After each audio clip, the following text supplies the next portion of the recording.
بسم الله الرحمن الرحيم waxaynu in badan ka dheregsanahay baahida aynu u qabno wax akhriska faa'iidada uu inoo leeyahay iyo nolosheena waxa uu ka bedeli karayo waxa jirta muuqaalo dhowr oo aan kaga hadlayay faa'iidada wax akhrisku inoo leeyahay aan bartayda YouTube-ka aan asxaabta kula wadaagay waxa jira su'aalo iga soo laabtay oo ugu muhiimsan runtii sidee bay suurtagal u tahay waan dareensanahay inaan baahidii qabno oo wax akhriskii muhiimadu inoo leeyahay waan dareensanahay laakiin sidee bay suurtagal u noqon karaysaa aan abuuran karayno caado wax akhris dadka qaar waxay leeyihiin markaan wax akhris idhaahdaba hurda ay qabanaysa oo walaloonaya ma wadi karayo joogtayntii baa iga maqan sidee bay suurtagal ku noqon karaysaa inaan samaysto wax akhrisku ii fududaado muuqaalkan waxaan jeclahay inaan idin kula wadaago shan arrimood oo aan isleeyahay qofku haddii uu sameeyo way u fududaan karaysaa inuu abuurto caado wax akhris shanta qodob waxaa ugu horeeya qofku inuu leeyahay hadaf sabab wax uu aqrinayo waa inay jirto wax walba nolosha aynu doonayno wax walba muhiim ah aynu doonayno inaynu gaadhno ama aynu soo hirgelino waxay nooga baahan tahay inaynu garanayno sababta aynu u doonayno waayo sababtu qofku marka uu garto oo uu sabab culus oo doon u hayo waxa uu doonayo waxa fududaan karaysa inuu u dulqaato culaysyada iyo caqabadaha qofka ka hor imanaya ee soo wajahaya sidoo kale waxa fududaanaysa inuu helo drive-kii iyo motivation-kii uu waxa uga gungaadhi lahaa marka isweydii sababta aad doonayso inaad wax u akhriso maxaad doonaysaa inaad wax u akhriso maxay noloshaada ka bedelaysaa maxay kugu soo kordhinaysaa runtii su'aasha waa su'aal aad muhiim u tahay qofku inuu ka jawaabo hadduu doonayo inuu caado wax akhris inuu yeesho su'aasha labaad arinta labaad ama idhaahdo talaabada labaad waxa weeye waa bilow wanaagsan qofku inuu bilow wanaagsan la yimaado maxaan uga jeedaa waxa inta badan dhacdo qofku inuu ku bilaabo buug culus inuu isku qaado ama mowduuc culus inuu isku qaado ama buugtu qaar waa inala heer qaarna way inaga heer sareeyaan qaarna way inaga heer hooseeyaan marka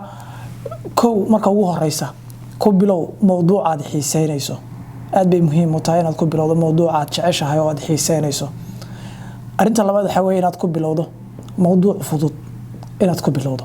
arinta saddexaad waxa weeye inaad ku bilowdo buug yar xitaa haddaad buug weyn ku bilaabayso waxaan kugula talin lahaa inaad yaryaraysato laakiin aad waxaan kugu dhiirrigelinayaa waan kugula talinayaa inaad buugaad akhrinayso inuu noqdo buugaan 100 book aan ka badnayn waayo marka buuga aad dhamayso si fududna waad u dhamayn karaysaa marka aad dhamaysana waxaad ka helaysaa self esteem kaaga iyo isla hanweynidaadii baa kor u kacaysa oo halka kalsooni nafeed iyo inaad waxa dhamayn karayso ayaad ka qaadaysaa talaabada saddexaad waxa weeye ku xidhiidhi caado hore oo aad lahayd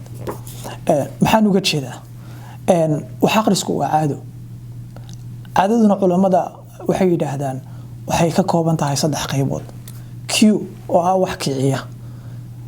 routine oo ah isla caadadii qofkii wixii uu qabanayay iyo reward oo ah qofku wixii uu ka helay faa'iidadii ama dareenkii wanaagsan ay farxadeed uu ka heliyo qofku markii waxa uu sameeyo culimada berigii hore ismay weydiin jirin kiciyayaasha waxa kiciya ama cue-ga waxa kiciya ismay weydiin jirin laakiin muddo waxay ku hawlanaayeen labada qaybood kale laakiin mar dhaweyd 10 sano ugu dambeeyay waxa la ogaaday inay jirto wax kiciya caado kasta ama ha wanaagsanaato ama ha xumaato marka ku xidhiidhi caado hore aad lahayd micnaheedu waxa weeye qofku markuu hurdada ka soo kaco waa caado salaada subax markaad tukato waa caado taduurka markaad tukato waa caado shaqada markaad ka soo rooxdo waa caado hore oo aad lahayd oo daily ku ah oo aad joogtay Soomaaliland ah ku xidhiidhi waayo caadada weyn markaad qabato waxay ku noqonaysaa cue waxay noqonaysaa wixii kicinayay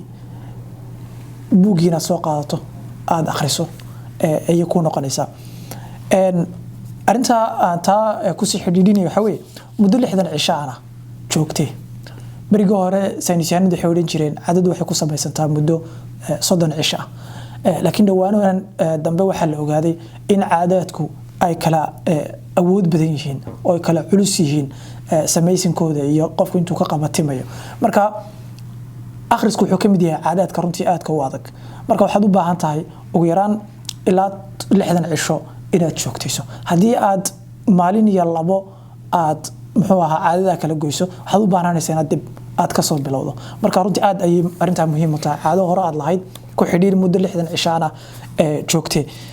talaabada afraad waxa weeye samayso dhiirrageliyeyaal dibadeed maxaan ka wadaa qofku inuu hadafka wax u akhrinayo inuu garto waxay u tahay dhiirrageliye gudeed weeye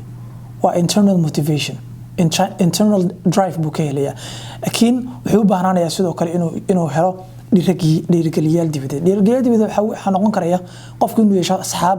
wax akhriya inuu isku hareereeyo oo waqti fara badan la qaato dad wax akhriya haduu baahay inuu caadada wax akhris inuu samaysto inta badan waxa la yiraahdaa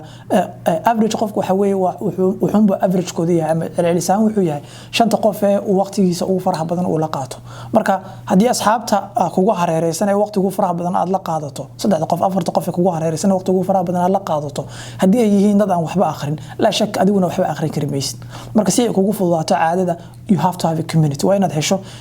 bulshadii iyo biyadii kugu kaalmeen lahayd kugu caawin lahayd inaad caadada abuurato arinta labaad waxa weeye inaad booqato maktabadaha rugaha buugta lagu kaydiyo library-yada inaad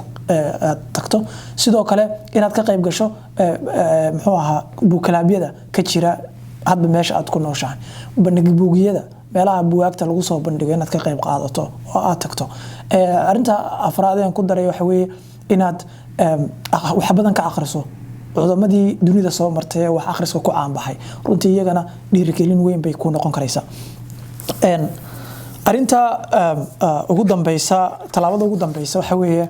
aan ku soo gabagabeynayo Ilaahay subhanahu wa ta'ala la kaasho qalbiyadu waxay ku jiraan Ilaahay subhanahu wa ta'ala gamciisa isaga sidoo doona ka yeelo hadaa doonayso inuu Ilaahay subhanahu wa ta'ala ku fududeeyo wax akhriska Ilaahay subhanahu wa ta'ala si uu kugu sugo dadaalka aad bilowdo waxaad u baahan tahay in Ilaahay subhanahu wa ta'ala la kaashato wax walbo aad doonayso nolosha inaad gaadho kaliya ma aha wax akhriska laakiin wax walbo aad doonayso inaad ka gaadho waxa haboon qofku inuu Ilaahay subhanahu wa ta'ala inuu la kaashado waayo idha lam yakun awnun min Allah lil fata fa awwalu ma yajni alayhi ijtihadu waxa ugu horeeyo qofku uu halaynayo waxa weeye waa talaabada ugu horeysa uu qaadayay dadaalkii ugu horeeyay uu sameeyay ayaa laga yaabaa inuu meel khaldan ka bilaabo marka talaabada kood maxay niri hadaf yeelo sababtaad wax u akhrinayso waa inaad taqaano talaabada labaad maxay niri waa inaad bilow wanaagsan aad samayso oo aad buug yar ku bilowdo mawduucaad jeceshahay mawduucaad xiiseynayso talaabada saddexaad maxay niri caado ku xidhiidhi caado hore oo aad lahayd oo marka aad caadada aad samayso waxa hore aad u sameyn jirtay aad samayso ay ku xasuusiso inaad wixii aad buugi soo qaadato oo aad akhriso talaabada afraadna waxay niri samayso dhiirrageliyeyaal dibadeed shanaad waxaan ku soo gabagabeynay inaad Ilaahay subhanahu wa ta'ala la kaashato oo Ilaahay subhanahu wa ta'ala aad wax badan barido si uu Ilaahay subhanahu wa ta'ala dadaalka aad bilowday oo kugu sugo waxaan rajeynayaa shanta qodob hadii aad samayso Ilaahay subhanahu wa ta'ala aad la kaashato in ay aad samaysan karayso caado wax akhris inaas muuqaalkeena ku soo koobaya inta aan mar kale iyo hawada dib ugu kulmi doono waxaan idin leeyahay wax la akhriyo inta maan ku gaajaysan yahay قولي واولي السلام عليكم